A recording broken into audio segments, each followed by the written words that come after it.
વિદ્યાર્થી મિત્રો, હવે જોઈએ આપણે ઉદાહરણ 23 કે જે ટાઈપના દાખલા પરીક્ષામાં 3 માર્ક્સનો દાખલો પૂછાય છે.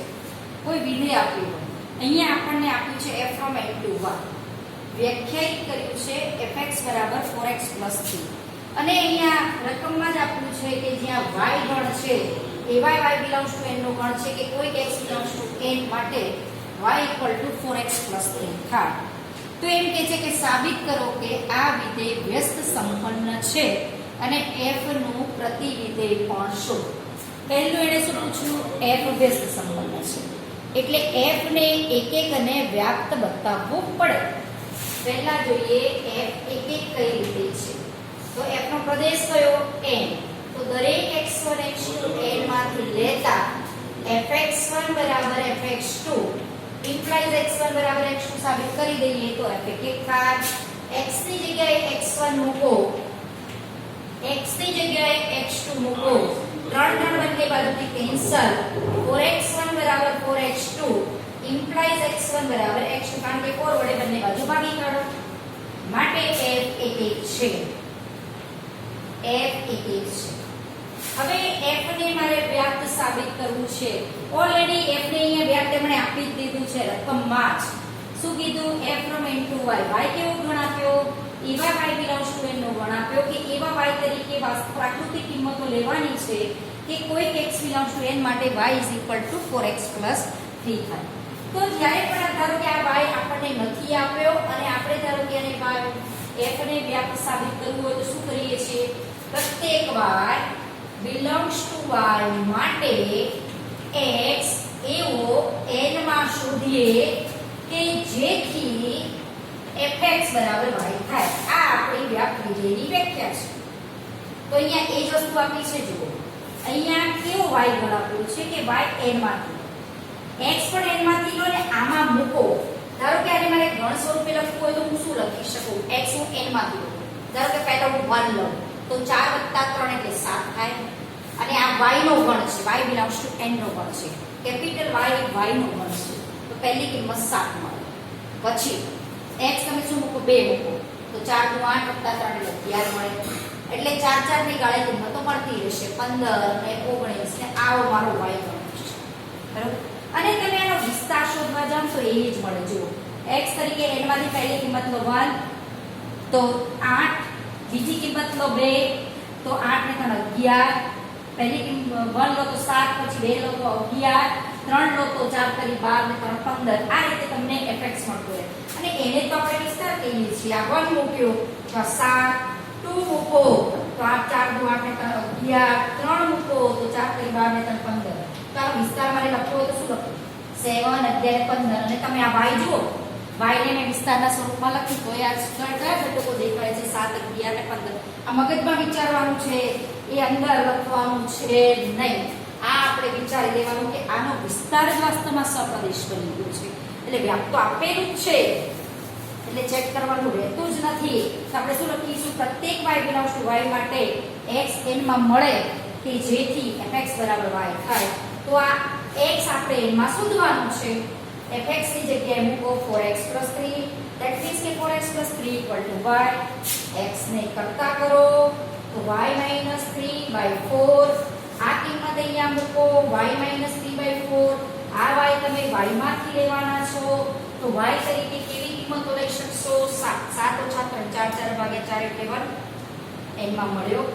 11 મૂકો 11 - 8, 11 - 3 એટલે 8 8 / 4 એટલે 2 એ પણ n માં મળે છે. એટલે તમે જોઈ શકો છો કે ઓલરેડી આ વ્યાપ્ત વિધેય આપેલું જ છે કારણ કે સપ્રદેશ એ જ વિસ્તાર છે અને માટે f વ્યાપ્ત છે. એને y માં જ આવું લખી દીધું fx = y. એવા જ y નો ગણ એ કેપિટલ y છે કે સપ્રદેશ જ વિસ્તાર. હવે આ જે x મળે છે એને આપણે કહીએ છીએ gy. gy બરાબર y - 3/4. હવે ઘણા છોકરાઓ આવું કરે, આટલે સુધી fx બરાબર y લઈ x ને કરતા કરે અને y ના ફોર્મમાં સામે કિંમત લાવે. તો વાસ્તવમાં જ્યારે MCQ હોય ને ત્યારે આપણે આટલું સીધું મૂકી દેવાનું હોય છે કે fx બરાબર y લઈ x ને કરતા કરી. આ જે છે એ જ આપણો f ઇન્વર્સ y છે. વાસ્તવમાં આ જ આપણો f ઇન્વર્સ y છે. y ની જગ્યાએ x મૂકે તમારો સીધો જવાબ 1 જ સેકન્ડમાં મળી જાય. એટલે જ્યારે પરીક્ષામાં તમને કોઈ વિધેય આપ્યું હોય અને એનું એમ કે પ્રતિવિધેય શોધો ઓપ્શન ABCDમાં જો એને એમ કોઈ ઓપ્શનમાં એવું લખ્યું હોય કે ન મળે એવો જ ઓપ્શન આપ્યો હોય તો જ તમારે ચેક કરવાનું F11 ને વ્યાપ છે કે નહીં. જો એવો ઓપ્શન ન જ આપ્યો હોય ને સાદા બધા F ઇન્વર્સ x તરીકે વિધેયો આપી દીધા હોય તો કંઈ જ નહીં કરવાનું, સીધું fx બરાબર y લઈ લેવાનું, એમાંથી x ને કરતા કરવાનું, y ના સ્વરૂપમાં લાવવાનું. આ જ તમારો F ઇન્વર્સ y થાય છે. જૂની ચોપડીમાં જૂની બુકમાં આ રીતે આપણે આ દાખલો ગણતા હતા, આને જ ખાલી F ઇન્વર્સ y કહી દેતા. હવે હું એમ કહું કે 2 નો વ્યસ્ત 1/2 છે. આ ચોપડીમાં એણે એવું જ કર્યું છે કે એણે ચકાસ્યું કે 2 નો વ્યસ્ત વાસ્તવમાં 1/2 છે. ચકાસણે શું કર્યું, 2 × 1/2 બરાબર 1 થાય અને 1/2 × 2 પણ 1 થાય. તેણે ક્રોસ ચેકિંગ કર્યું કે જે 1/2 વાસ્તવમાં લખ્યો છે 2 નો વ્યસ્ત એ સાચો છે કે નહીં. હવે હું આને g વિધેય નામ આપું છું તો આ g વિધેય વાસ્તવમાં f નું પ્રતિવિધેય F ઇન્વર્સ y છે કે નહીં એ ચેક કરવા માટે GOF ને FOG શોધ્યા અને એ બંને જો તદે વિધેય હોય તો આ g જે છે એ f નું પ્રતિવિધેય છે એમ લઈ લેવાનું થાય છે. આ ચોપડીમાં એ મેથડ યુઝ કરી છે. તમે જાણે F ઇન્વર્સ y કહી દો તો એ સાચું જ છે. પણ આપણે ચોપડીની મેથડ પ્રમાણે જઈશું અને એ જ પ્રમાણે ઉદાહરણમાં આપેલો છે એ પ્રમાણે દાખલા કરશું. હવે આ મારો gy ગયો તો g વિધેય ક્યાંથી ક્યાં થાય, જ્યાં g જો f એ n થી y નું હોય તો g એ n થી y થી n નું થાય, પ્રતિવિધેય છે એટલે. અને કઈ રીતે પણ સેટ થઈ જશે. gy y ક્યાંથી લો છો, y માંથી આ gy મળે. gy એટલે આપણે શું લીધો છે, એને gy આ x ને જ મેં gy લીધો છે. આ x જે મળ્યો એને જ આપણે gy લીધો છે.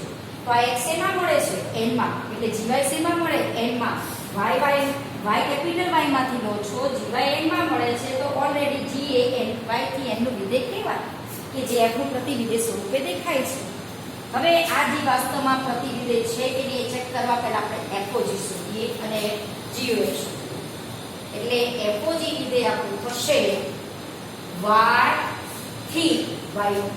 છોકરાઓ આ દાખલાઓને પ્રેક્ટિસ કરજો જ, કારણ કે આ 3 માર્ક્સના દાખલા પૂછાય છે. જે ઉદાહરણના 3 દાખલા છે તે અને સ્વાધ્યાયના 3 દાખલા છે, 6 માંથી ગમે તે દાખલો પૂછ્યો છે. તો FOG x બરાબર જો હું x લાવી દઉં તો FOG તદે વિધેય કહેવાય. ધારો કે x ની જગ્યાએ હું y લઉં તો y પણ ચાલે. પ્રત્યેક y બિલોંગ્સ ટુ y માટે f of g એટલે આપણો છે y - 3/4 fx બરાબર છે 4x + 3. x ની જગ્યાએ y - 3/4 તો અહીંયા પણ x ની જગ્યાએ y - 3/4 મૂકવાના છે. 4 4 કેન્સલ, y - 3 + 3 એટલે y આવી ગયો. FOG @ y બરાબર y માટે FOG તદે વિધેય થશે એ IY થશે. આપણે ક્રોસ ચેકિંગ કરીએ છીએ કે 2 × 1/2 1 થાય છે અને 1/2 × 2 પણ 1 થાય છે કે નહીં. એમ જ આ g એ f નું પ્રતિવિધેય છે તો FOG અને GOF બંને તદે વિધેય થવું જોઈએ જ. હવે આપણે ચેક કરીએ કે GOF પણ તદે વિધેય થવું જોઈએ. GOF સેમ મેથડથી બધા દાખલા ગણશું. GOF from n to n થશે અને GOF at y is equal to g of fy. અહીંયા તમે x પણ લઈ શકો. પ્રત્યેક y GOF ના પ્રદેશ n માંથી લીધા. g of fy x ની જગ્યાએ y મૂકો તો 4y + 3. g of 4y + 3 y ની જગ્યાએ 4y + 3 તો અહીંયા પણ y ની જગ્યાએ 4y + 3. આ y ની જગ્યાએ 4y + 3 -3/4 3 કેન્સલ આઉટ. 4y/4 એટલે શું આવ્યો y. માટે GOF at y પણ y મળ્યો અને FOG at y પણ y મળ્યો. તો FOG તમારું છે IY અને GOF તદે વિધેય બનશે n ગણપતનું એટલે IN બનશે. માટે FOG પણ તદે વિધેય મળ્યું, GOF પણ તદે વિધેય મળ્યું. માટે g વિધેય જે લીધું હતું એ જ આપણું પ્રતિવિધેય થાય. માટે GY = જે આપણું વિધેય હતું y - 3/4 એ જ f નું પ્રતિવિધેય F ઇન્વર્સ y કહેવાય. આ મૂકો તોય ચાલે અને y ની જગ્યાએ x લખો તોય ચાલે. એટલે આપણું પ્રતિવિધેય થશે F ઇન્વર્સ x બરાબર x - 3/4. અને સીધું જે MCQ માં પૂછ્યું હોય તો fx બરાબર y લઈ જવાનું. x ને કરતા કરો તો y - 3/4 આ તમારો f ઇન્વર્સ y છે.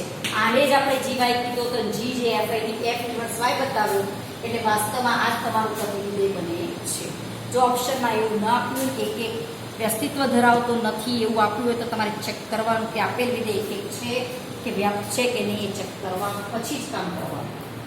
પણ ઓપ્શનમાં સીધા જો આપ્યા હોય તો કંઈ કરવાનું નહીં, સીધું fx બરાબર y લઈ લેવાનું. એટલે પહેલું સ્ટેપ કયું વિધેય f ને એક બતાવવાનું. પછી બીજું સ્ટેપ કયું f ને વ્યાપ્ત બતાવવાનું. f એક અને વ્યાપ્ત હોય તો f ને વ્યસ્ત સંપન્ન કહેવાય. વ્યસ્ત સંપન્ન હોય તો એનો મતલબ કે એને પ્રતિવિધેય મળે છે. તો શોધવાનું કઈ રીતે? જે તે વ્યાપ્ત વિધેય બતાવવા માટે જે x ને કરતા કર્યો y ના ફોર્મમાં એ જ x ને તમારે gy કહેવાનું. અને g વિધેય f થી ઉલટું વિધેય થશે, સપ્રદેશ પ્રદેશ બદલાઈ જશે. આ g f નું પ્રતિવિધેય બતાવવા માટે fog અને gof ને આપણે પદે વિધેય બતાવીએ છીએ. તો g જે છે એ આપણે લીધું તું આપણી રીતે x ને એ જ તમારું f નું પ્રતિવિધેય છે પ્રસ્થાપિત થાય આમાં. ઉદાહરણ 24. ઉદાહરણમાં એ લોકોએ f ને એક બતાવ્યું નથી, પણ વાસ્તવમાં જ્યારે વ્યસ્ત સંપન્ન વિધેય સાબિત કરવું હોય તો આગળની નોંધમાં લખ્યું છે કે f એક અને વ્યાપ્ત હોય તો જે વ્યસ્ત સંપન્ન છે તો f ને એક બતાવવું જરૂરી છે. ઉદાહરણ 24 જોઈએ.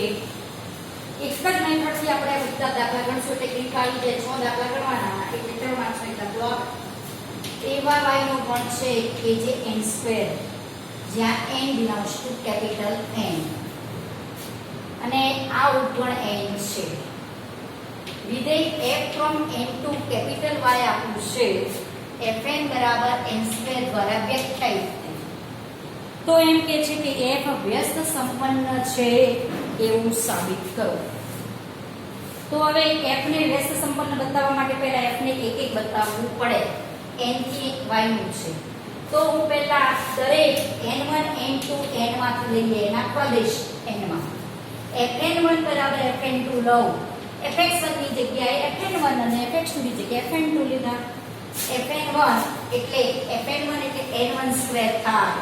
આ n2 સ્ક્વેર. તમે n1 અને n2 n માંથી લીધા છે તો બંનેનો વર્ગ સરખો હોય કે કિંમત પણ સરખી હોય. z માંથી લીધા હોય તો આવું ન બને, કારણ કે -1 નો વર્ગ પણ 1 થાય ને 1 નો વર્ગ પણ 1 થાય. વર્ગ સરખા પણ કિંમત સરખી ન પણ n માંથી છે એટલે આ પ્રશ્ન જ નહીં, ગુણ કિંમત લેવા માટે f એક છે.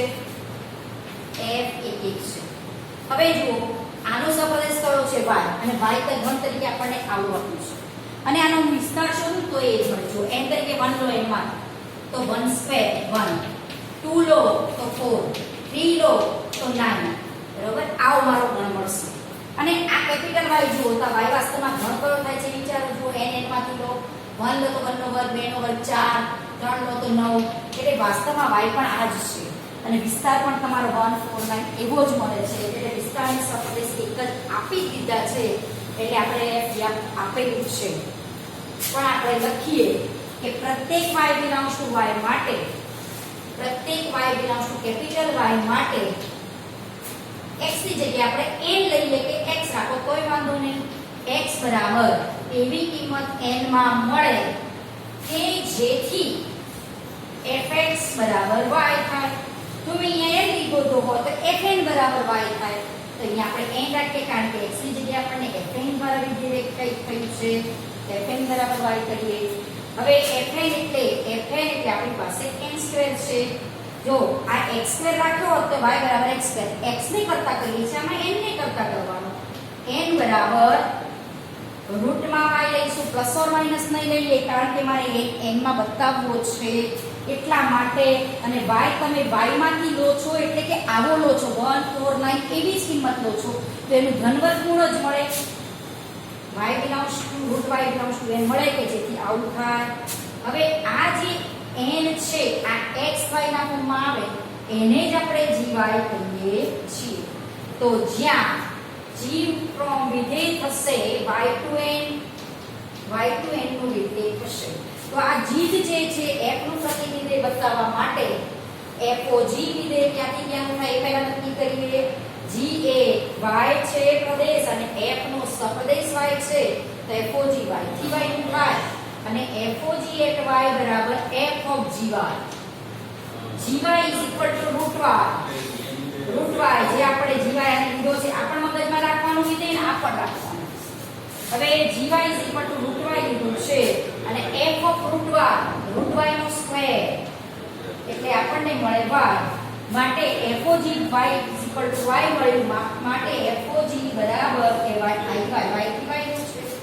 એ જ રીતે GO f from n to n મળશે કારણ કે પાછળના વિધેયનો પ્રદેશ n અને આગળનાનો સહપ્રદેશ પણ n છે અને GO f at y બરાબર g of fy. g of fy એટલે આપણી પાસે છે fy એટલે n સ્ક્વેર તો fy is equal to y square. g of y square y ની જગ્યાએ y સ્ક્વેર મૂકો y સ્ક્વેર નું વર્ગમૂળ એટલે y સ્ક્વેર નું વર્ગમૂળ એટલે માનાંક y થાય પણ આ તમે y GO f ના પ્રદેશ n માંથી લેવાના. કોઈ ધન સંખ્યાનું વર્ગમૂળ હોય ને પોતે ધન છે એમાં છે એટલે માનાંક y બરાબર y થાય માટે GO f તમારું થશે IA. માટે આ g વિધેય છે એ જ f નું પ્રતિવિધેય બનશે માટે f inverse y is equal to root y અને y ની જગ્યાએ જો આપણે n મૂકીએ તો આ root n થાય. આ આપણો જવાબ. અને આપણે આગળ કીધું એ જ પ્રમાણે ધારો કે fx બરાબર x2 વિચારો આને હું y લઉં તો એને કરતા કરો તો root y આ તમારો f ઇન્વર્સ y છે એ જ તમારું પ્રતિવિધેય બને છે. બરાબર આવું જ ઉદાહરણ 25 પણ છે એ આપણે પછી જોઈએ.